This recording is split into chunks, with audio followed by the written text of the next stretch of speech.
She was 21 years old. She had a fashion portfolio tucked under her arm, dreams of building something beautiful with her hands, and a whole life stretching out ahead of her. Her name was Isabela Reyes Santos, and on the night she was supposed to begin her greatest chapter, she took her last breath instead. This is not a story of accident. This is a story of a father's desperation, a daughter's sacrifice, a rich man's rage, and a system so soaked in power and money that it buried the truth before her body was even cold. Welcome to Exposed, True Crime Stories, the channel that refuses to look away when the world would rather close its eyes. If you are watching this for the first time, please subscribe to this channel right now. Every subscription tells us that this work matters. It tells us that you believe the voiceless deserve to be heard.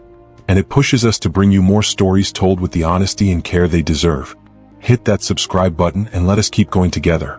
Tonight, we go to the glittering city of Cebu, Philippines, a place of stunning beauty, deep faith, and crushing inequality, where a young woman's life was traded like a transaction, and justice was bought before it could even be born. To understand how Isabela died, you must first understand how her father, Renato Santos, lost everything. Renato was 52 years old when his world came apart. For nearly 2 decades, he had built Golden Arch Events, one of Cebu's most respected luxury event management companies. His office on Ayala Business Park occupied an entire floor of a polished tower. His portfolio included grand debuts, high society weddings, and corporate galas that made the front pages of lifestyle magazines. He had 38 employees, a beautiful home in Maria Luisa Estate, and a reputation that took 15 years to earn. Then the pandemic arrived. By March 2020, the cancellations began. A society wedding with 800 guests. A corporate anniversary gala for a real estate conglomerate. A grand New Year's celebration aboard a private yacht. One by one, each event that had promised income simply vanished. Government restrictions made gatherings impossible. Renato's phone, which had once rung constantly with inquiries from wealthy clients, went silent overnight. By the end of 2020, his staff of 38 had been reduced to 2. The company vehicles were repossessed. The Ayala office was surrendered to the landlord with a letter of apology. The family home in Maria Luisa was sold to settle the first wave of debts. Renato, his wife Corazon, their son Jerome, and their daughter Isabela moved into a small rented apartment in La Hague, where the walls were thin and the mornings were heavy with unspoken fear. The final blow came in the form of a lawyer's letter. Outstanding business debts totaling 6 million pesos. 48 hours to settle or face criminal proceedings. In the Philippines, financial crimes carried humiliation, imprisonment, and a social disgrace that followed families for generations. Renato sat at the kitchen table that night, staring at numbers that did not add up no matter how many times he calculated them. His wife earned a modest salary as a school administrator. His son Jerome had just received a university acceptance letter they could no longer afford.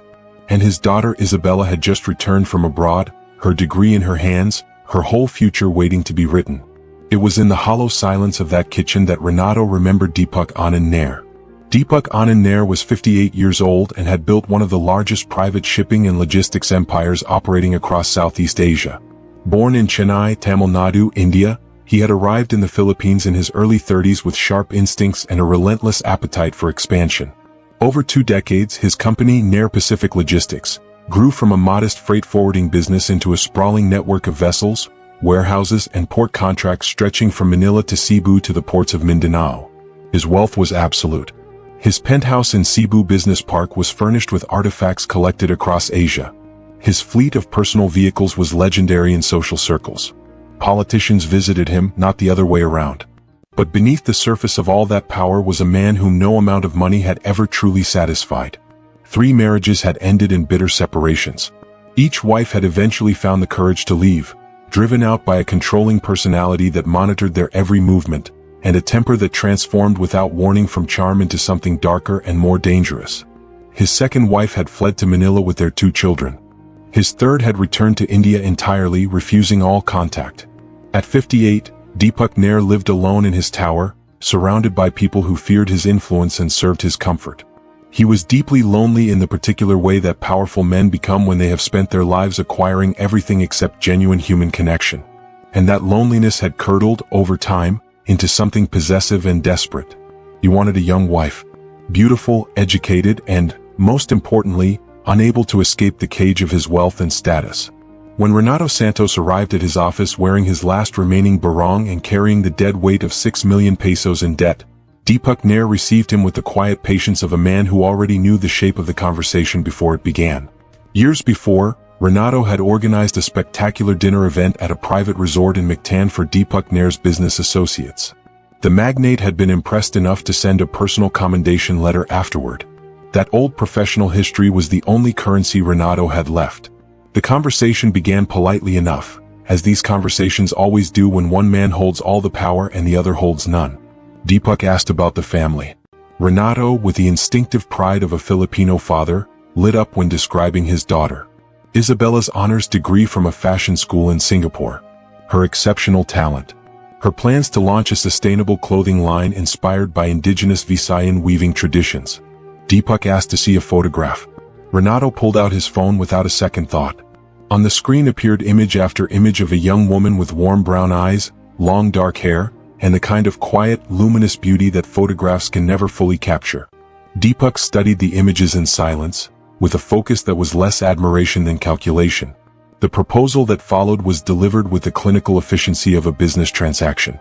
Marriage to Isabela in exchange for the immediate clearance of Renato's 6 million peso debt, plus an additional 4 million pesos to restart his business. The bride price would be paid in gold jewelry. The wedding would be organized at the finest venue in Cebu. The family's future, Jerome's education, Corazon's stability, Renato's freedom, would all be secured in a single agreement. 24 hours to decide. After that, the offer expired. Renato drove home from that meeting in a borrowed car, and he did not speak for the rest of the evening. The apartment in Lahug was a far cry from the spacious home in Maria Luisa where Isabela had grown up, but she had filled it with color and purpose. Her fashion sketches covered every available wall. Fabric swatches lay across the kitchen table. Her graduation portfolio leaned against the corner with the quiet confidence of something that had earned its place. Isabela was 21 years old and full of plans. She had studied for 3 years in Singapore, earning her fashion design degree with distinction. Her thesis collection, Contemporary Women's Wear Reimagining Traditional Hablon Weaving from Iloilo, had received recognition from her faculty and drawn the attention of a regional fashion publication. She had returned home not defeated by the pandemic's damage to her family but determined to rebuild. She believed that ethical, culture-rooted fashion was the future of the industry, and she intended to be part of that future. What her family did not know was that Isabela had also returned home with a heart already full. During her second year in Singapore, she had fallen deeply in love with Carlo Ventura, a Filipino architecture student from Davao studying at the same campus. They had found each other through shared values. His commitment to vernacular architecture and her commitment to cultural heritage and design made them feel, from the very beginning, like two halves of the same conversation. Their relationship had grown slowly and honestly over 2 years of long walks along Marina Bay, late evenings in quiet cafes debating design philosophy, and the tender intimacy of two young people discovering themselves alongside each other. They had planned a future. Carlo would complete his internship in Singapore and return to Davao. Isabela would establish her brand in Cebu. And then, in a few years, they would build something together. Carlo had returned to Davao to fulfill a family obligation just weeks before Isabela came home to find everything in ruins. When Renato sat her down that evening and told her everything, the debts, the deadline, the man in the tower, the offer on the table, Isabela's response was immediate, fierce, and from the deepest part of herself. She said no. She said it 3 times, each time louder than the last. She was not a commodity. She was not a solution to someone else's problem. She had earned her degree, she had a future mapped out, she had a person she loved, and no amount of money justified what her father was describing. The argument lasted the entire night. Corazon, Renato, Jerome, each of them circling the same impossible mathematics from different angles. The debt was real. The deadline was real. The threat of prison was real. And the cold, merciless truth that a single young woman's sacrifice could save them all was real. By dawn, exhausted and cornered, Isabela went quiet. That silence was the most heartbreaking sound in the world. The waterfront Cebu City Hotel had hosted grand events for decades. That evening, it was transformed into something out of a fever dream of wealth and power. White orchids cascaded from crystal fixtures. Gold candelabras lined every table. The guest list included local government officials, prominent business families, shipping industry executives, and social figures whose approval shaped the city's narrative. The bride price, presented publicly to the Santos family in the tradition Deepak Nair had requested, consisted of gold jewelry appraised at over 1.2 million pesos. Cameras captured every gleaming piece. Isabela moved through the preparations like someone watching herself from a great distance. The gown had been custom-made by a Cebuano couturier. The stylist had worked for 2 hours to coax her hair into an elaborate updo. The makeup artist had covered the shadows under her eyes and replaced them with something that resembled radiance but was really just precision. She wore diamonds at her throat that cost more than her father's former business. The ceremony proceeded. The guests applauded. Deepak Nair accepted congratulations with the satisfaction of a man who had negotiated a favorable deal. He kept his hand on Isabela's shoulder throughout the reception, not with tenderness, but with the quiet ownership of someone who had paid for something and intended to keep it. Carlo Ventura, sitting in Davao with his phone in his hand, watched the event unfold through social media. Friends in Singapore who had known them both as a couple had sent him messages confirming what the photographs already told him. The woman he had planned a future with was now the wife of a man old enough to be her grandfather. The grief that hit him was absolute. And grief, when it is absolute and unanswered, can become something else entirely. By midnight, fueled by loss and something darker, Carlo began making calls. Carlo Ventura had kept photographs from their time in Singapore. Private images shared between two people in the context of deep trust and mutual love. Images that belonged to an intimate chapter of a young woman's life that was hers alone to carry. In the hours after the wedding reception began streaming on social media, Carlo reached out to an old acquaintance, Bobby Tala, a Cebuano hospitality worker employed at one of the city's 5-star hotels near the event venue. The two men had overlapped briefly at a student gathering in Singapore years earlier. Bobby had returned to Cebu and built a small reputation as someone who knew things and knew people in the city's luxury service circuit. Carlo sent Bobby the photographs with a message soaked in betrayal and alcohol. He wanted Deepak Nair to know who he had married. He wanted the wedding night ruined in the same way his future had been ruined. Bobby Tala immediately understood the value of what he was holding. He forwarded the images to Harold Gutierrez, a former security contractor who now provided private protection services to several wealthy families in Cebu. Harold had built his career on the currency of sensitive information. When he received the photographs that night, with the wedding reception still ongoing at the waterfront hotel, he recognized exactly what needed to happen next. Harold waited until the guests had departed. Until the couple had been escorted to the penthouse suite by hotel staff. Until the champagne had been poured and the rose petals arranged on the king-sized bed. Then he made his way to the restricted elevator. The conversation in the corridor outside the penthouse took less than 5 minutes. Harold showed Deepak Nair the photographs on an encrypted phone. He said nothing beyond what the images said for themselves. Deepak studied each one in silence, his breathing measured and deliberate, his face expressionless in the way that a man's face becomes expressionless when what is happening inside him is too large for any ordinary expression to contain. Harold was dismissed with instructions to delete everything and forget he had ever made contact. Deepak Nair returned to the penthouse suite. The door closed behind him with a soft click. Isabela was standing at the floor-to-ceiling window when he returned. She had been watching Cebu's lights shimmer across the harbor, searching for some form of peace in the view, trying to prepare herself for what the night would ask of her. She wore a silk nightgown. The diamond necklace still hung at her throat. She sensed immediately that something had changed. Deepak's voice when he spoke was quiet. That particular quietness that comes before something catastrophic. He held the phone to her face. The photographs filled the screen. The color left Isabela's face entirely as she recognized images she had trusted to a person she had loved. She tried to explain. She tried to make him understand that Carlo had been her partner, her equal, someone she had loved genuinely in a chapter of her life that existed before this marriage, before this arrangement, before any of this. She told him that her past did not reduce her worth. She told him that she had come here in good faith, had agreed to this marriage to save her family, and deserved to be treated with basic human dignity. He did not hear a single word. To Deepak Nair, the photographs were not evidence of a young woman's complicated humanity. They were a personal insult, a desecration of something he believed he had purchased in full. His pride, his status, his control, all of it had been violated in the most absolute way he could imagine. The violence came quickly. What began as shouting became something that filled the room with a terror Isabela could feel in her bones. His hands closed around her throat before she could reach the door. She fought with everything she had. She scratched and pulled and gasped and fought, and none of it was enough. Isabela Reyes Santos was 21 years old. She had a portfolio of fashion sketches that expressed a philosophy of beauty rooted in the culture she loved. She had a person in Davao who had loved her. She had a mother who had prayed for her every single day. She had a future, enormous and unwritten and full of light. When Deepak Nair finally released his grip, she fell to the marble floor of the penthouse suite and did not move again. The diamond necklace caught the light one final time. A man with Deepak Nair's resources does not panic. He plans. Within an hour, encrypted messages had gone out to his legal team in Cebu and Manila. Crisis protocols that had been designed for previous uncomfortable situations were activated with practiced efficiency. The hotel's night manager, a man whose family business owed several outstanding favors to Nair Pacific Logistics, was summoned quietly to the service level. The official cause of death would be sudden cardiac arrest. A tragic, if puzzling, loss for a bride on her wedding night. The medical examiner who arrived that night had a history of professional obligations to Deepak Nair's wider network. He signed the documents without conducting a thorough examination.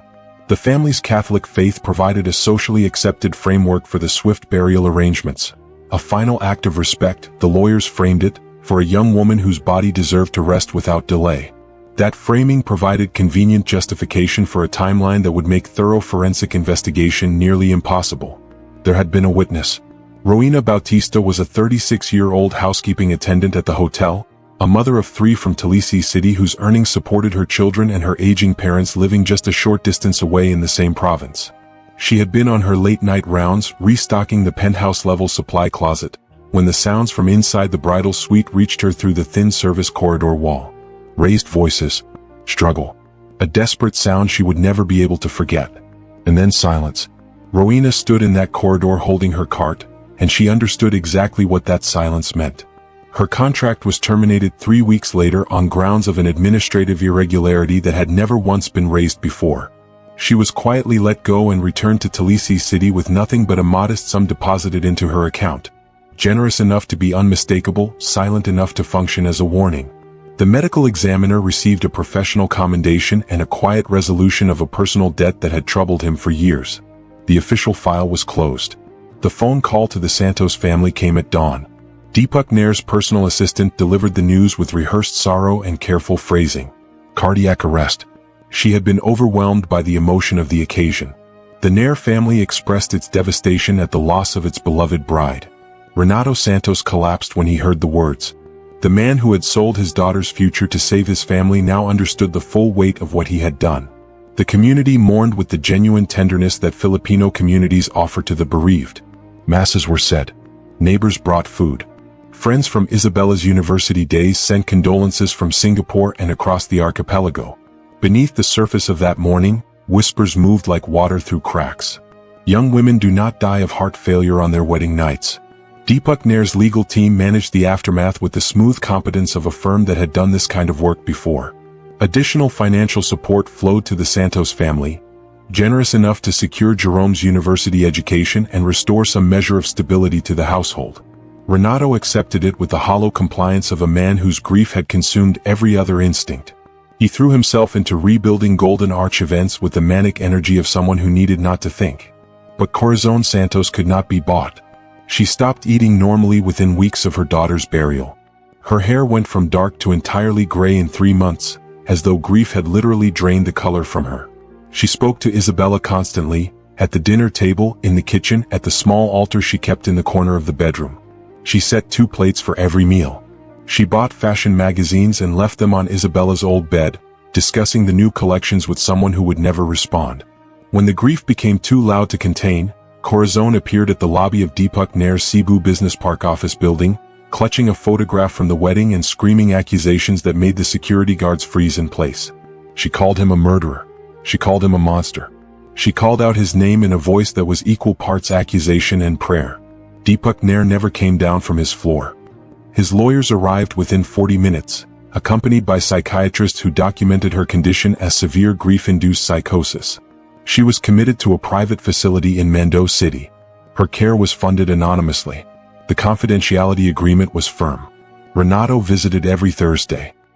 He sat beside his wife while she spoke to their daughter in the empty air between them, keeping Isabela alive in the only way the world had left available to her. Deepak Nair remarried within 2 years.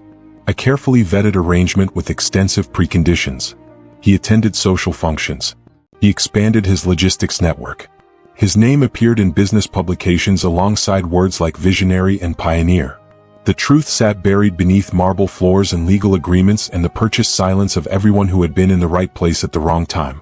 This is what power does when it has never once been held accountable. It does not hide.